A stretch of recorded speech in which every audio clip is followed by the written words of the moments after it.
রাতের বেলা শোয়ার আগে পড়বেন 33 বার সুবহানাল্লাহ, 33 বার আলহামদুলিল্লাহ এবং 34 বার আল্লাহু আকবার। আল্লাহর পক্ষ থেকে আপনার শরীরে শক্তি আসবে। এটা যারা নিয়মিত আমল করে আল্লাহর পক্ষ থেকে তাদের শরীরে শক্তি আসে। হ্যাঁ, কারণ এইটা রাসূল সাল্লাল্লাহু আলাইহি ওয়াসাল্লাম কাকে শিখিয়ে দিয়েছেন? তার মেয়ে ফাতিমা রাদিয়াল্লাহু আনহাকে। ফাতিমা রাদিয়াল্লাহু আনহা এবং আলী রাদিয়াল্লাহু আনহু তারা দুজন গিয়েছেন আল্লাহ রাসূলের দরবারে, গিয়ে বলেছেন আমাদেরকে একজন দাসী বা দাস দিন, বাসার অনেক কাজ আমরা করতে পারি না, লাগে না কাজের মানুষ। নবী সাল্লাল্লাহু আলাইহি ওয়াসাল্লাম বলছেন যে আমি কি তোমাদেরকে এমন কিছু শিখিয়ে দিব যেটা তোমাদের এই দাস দাসের অভাব পূরণ করে দিবে, প্রয়োজন হবে না? অবশ্যই শিখিয়ে দিন। তখন নবীজি শিখালেন সাল্লাল্লাহু আলাইহি ওয়াসাল্লাম এই ঘুমানোর আগে 33 বার সুবহানাল্লাহ পড়বে, 33 বার আলহামদুলিল্লাহ এবং 34 বার আল্লাহু আকবার। তোমাদের দাস দাসের প্রয়োজন হবে না ইনশাআল্লাহ।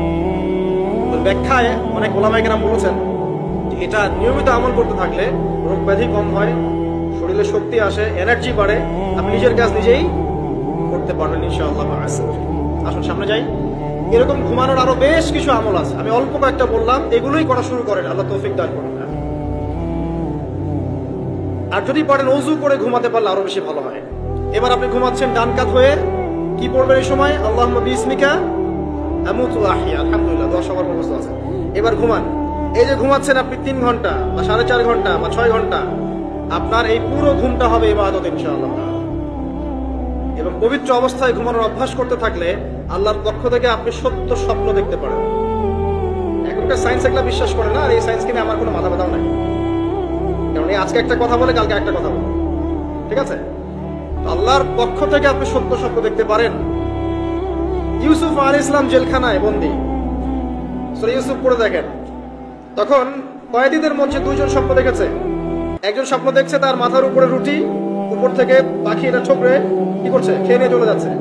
আরেকজন স্বপ্ন দেখেছে যে সে শরাব পান করাচ্ছে একজনকে, আছে না সূরা ইউসুফে? তো ইউসুফ আলাইহিস সালাম বললেন যে যার মাথা থেকে পাখি ঠোকরায় খেয়ে নিচ্ছে খাবার, তাকে শুলদণ্ড দেওয়া হবে। আর যে শরাব পান করাচ্ছে সে অতি শীঘ্রই মুক্ত হয়ে যাবে, জেল থেকে ছাড়া হয়ে যাবে। কয়দিন পর তাই হলো। এই যে স্বপ্ন যারা দেখেছে এরা কি মুসলিম? এই স্বপ্ন যারা দেখেছে এরা কিন্তু মুসলিম না। ইউসুফ আলাইহিস সালাম মুসলিম, তিনি আল্লাহর নবী, তিনি স্বপ্নের ব্যাখ্যা করছেন, কিন্তু এখানে একজন অমুসলিমের স্বপ্ন সত্য হয়েছে। একজন অমুসলিমকে আল্লাহ পাক স্বপ্ন দেখাতে পারেন, দলিল আছে কোরআনে। সত্য স্বপ্নের একটা বিষয় আছে যেটার জন্য অবশ্যই আল্লাহর পক্ষ থেকে নূর দরকার, স্বচ্ছ একটা মন দরকার, কলবুন সালিম দরকার, বেশি বেশি আমল দরকার, হ্যাঁ, আধ্যাত্মিকত্ব দরকার, আল্লাহর মারিফত দরকার। তারপরে ইনশাআল্লাহ সত্য স্বপ্নের প্রশ্ন আসবে। সারাদিন টিভি দেখে, গান সিরিয়াল দেখে, গালিগালাজ করে, গীবত তহমত করে, খোঁচাখুচি করে, চুলাচুলি করে, এদের সাথে সত্য স্বপ্নের কি সম্পর্ক? এদের কিন্তু শয়তান স্বপ্ন দেখা। কথা বুঝতে পারছেন না? ফজরের নামাজের পরে নবী সাল্লাল্লাহু আলাইহি ওয়াসাল্লাম বসে থাকতেন, সাহাবীরা তাকে বলতেন কে কোন স্বপ্ন দেখেছেন, তিনি বলতেন, এবং তিনি স্বপ্নের ব্যাখ্যা ইন্টারপ্রিটেশন করতেন যে এটা এটা এটা এমন, এটা এমন।